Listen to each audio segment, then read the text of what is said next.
Okay, you guys, I am back with another video. As you can tell by the title of this video, I'm going to be sharing with you guys how I passed D218 Interpersonal Leadership and Professional Growth. So first off, I activated this class June 19th, but I don't think I really got into it until I don't remember, a couple days after that, because it was my son's birthday around that time, and then I had to do some pre-K stuff, get my children signed up for pre-K. But anyway, the first thing I did with this class was I attended a cohort. It was on Sunday during, I forget the professor's name, but she had a cohort on Sunday. So I attended that, and she told me everything I needed to do for the class. She asked me what I was doing. I said I was going through the course material. She suggested that I go ahead and finish the certification, which is the CLAS, CLAS certification. It's the cultural linguistic appropriate services, I think is what it is. If it's not, I'll put the correct title in the description box. So basically what that consists of is it is 4 modules.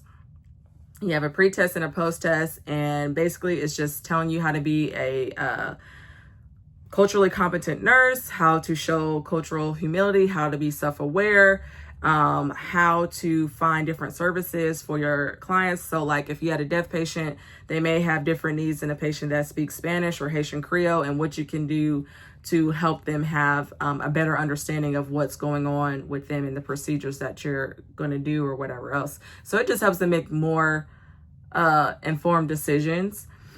And it also talks about effective communication, I think. So that that certification, I think took me about 4 hours, I believe. I can't really remember.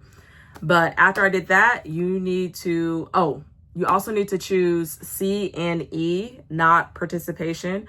At first I chose participation, but then I looked back in the Facebook groups and they said you need to choose C and E. And then I think the cohort lady, she said choose C and E. So I just went and edited it back to do C and E, which I didn't really have to do the class. I just edited it to say C and E. So you need to have that certification, and then your certification will list the 4 different modules that you do or that you completed. So make sure you do all 4 of them, and then you're going to save that somewhere, whether it's on your laptop, your iPad, or whatever, because you're going to need to insert that into your e-portfolio shell.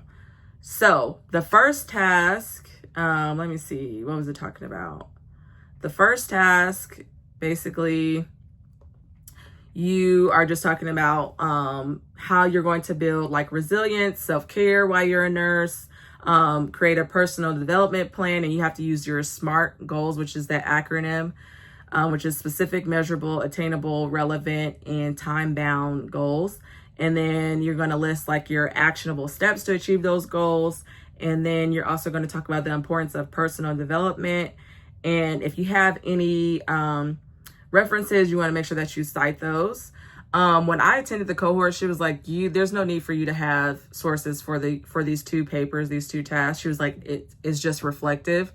Now, if you do use the outside source, make sure that you do cite it. But for me, I did not use any sources. I just went off my own personal experience. And I actually feel like writing these 2 tasks was very cathartic for me, because it was just your own personal experience, and it was just very refreshing just to kind of let the words just flow onto the paper. I will say, in order to get the best, not have to have any revisions, make sure that you have that rubric and you are just writing to that rubric. I know for me, in my past college experience, they didn't want you to exactly write off the rubric, but I feel like with WGU, they want you to just boldly claim, this is what I'm writing about. In my past experience, I feel like you kind of had to be a little bit more incognito about your words or whatever. But with WGU, they want to make sure that you know what you know. So just state what it is that you're writing. And let's see. I submitted my first task on June 23rd, and then I got my evaluation returned back to me on June 26th. So after that, I started on task number 2, and task number 2 was about leadership skills and mindset. And basically what you're going to do is, let's see. you're going to use that ePortfolio shell, and you're going to like attach your like CLAS certification into the like what am I trying to say? Into the section that it's supposed to go to. Just read the instructions. But basically, you're going to talk about the difference between a leader and a manager, and then you're going to talk about your present leadership skills and your present management skills. And then you're also going to talk about three skills in leadership that you need to work on, and 3 management skills that you need to work on, or how you can improve. And you're going to talk about the importance of a leadership mindset and how that influences your professional practice. And you're going to give 2 examples for each. And then you're going to describe how you ensure equity and inclusivity as a leader in the healthcare environment. To me, again, this paper was super therapeutic for me to write. And I just wrote from personal experience and just used a rubric, and the paper just wrote itself. I think the only thing I struggled with was the reflection part, where you have to write about like what you learned from the CLAS certification. I feel like because I have had to do like culturally competent training for my job, it's like, I don't know, it's like, how do I say what I already learned when I've like already known this from working in healthcare and just, I don't know, just being a human that is accepting of other cultures, I guess. So I think that was the hardest part for me. And then with my task too, when I went to submit it, it wouldn't take it all the way because I guess I had like a lot of grammar errors. So they wanted me to run it through Grammarly. So I finally activated my Grammarly account, and there was like over 200 things that they wanted to fix. So I just went through each thing, fixed it as long as it made sense to me. I went ahead and accepted it. There were a few where I was like, nah, this isn't like really what I'm trying to say. So I just ignored it. But just went through Grammarly, fixed all the grammar issues, and then resubmitted it.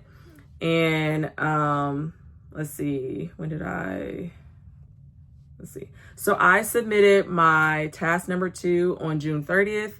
And then I got an evaluation report on July 2nd. So yeah, this class to me was fairly easy. As long as you use Grammarly and you're just really reflect on your experiences, like don't try to be somebody that you're not. Reflect on your experience, and I feel like the paper will write itself. Use the rubric and attend, I would say at least attend 1 cohort, so that way you can hear from the professor herself about like what it is that you need to write about, where you need to copy and paste things, because I think what they want us to do is like right now we just have this shell, and so through different classes we're going to fill in each section in our e-portfolio. So make sure you attend a cohort so that way you know like where to put it. I mean, yes, they have instructions, but I think it's different when you actually hear it from a professor. So guys, that is how I finished that class. Yeah, straightforward. I think the only video that I could find on this class was Akeem's video. So also watch his video as well. He talked about his experience in this class. But yeah, that's all that I have for now. I was able to move up 1 class. My program mentor, I asked her to move up a class, and she moved up the D220 class, which is the informatics and nursing practice class. So I'm going to be working on that while I do clinicals, trying to finish up my adult health 1 class, because I think I have 8 more weeks as of today. And so yeah, I'm feeling motivated and sometimes a little bit burnout, but I want to get done what I can get done. So yeah, but that's all that I have for today. I hope you guys are having a great summer or winter whenever you watch this, or fall, spring, whatever. And I hope that you are enjoying your experience at WGU or at your own, nursing school or wherever. Or if you just want to watch this video just because. Hope you guys are having a great day. Remember to read your Bible, stay prayed up, and I will see you guys in the next video. Don't forget to like and subscribe as well. All right, I'll see you guys. Bye.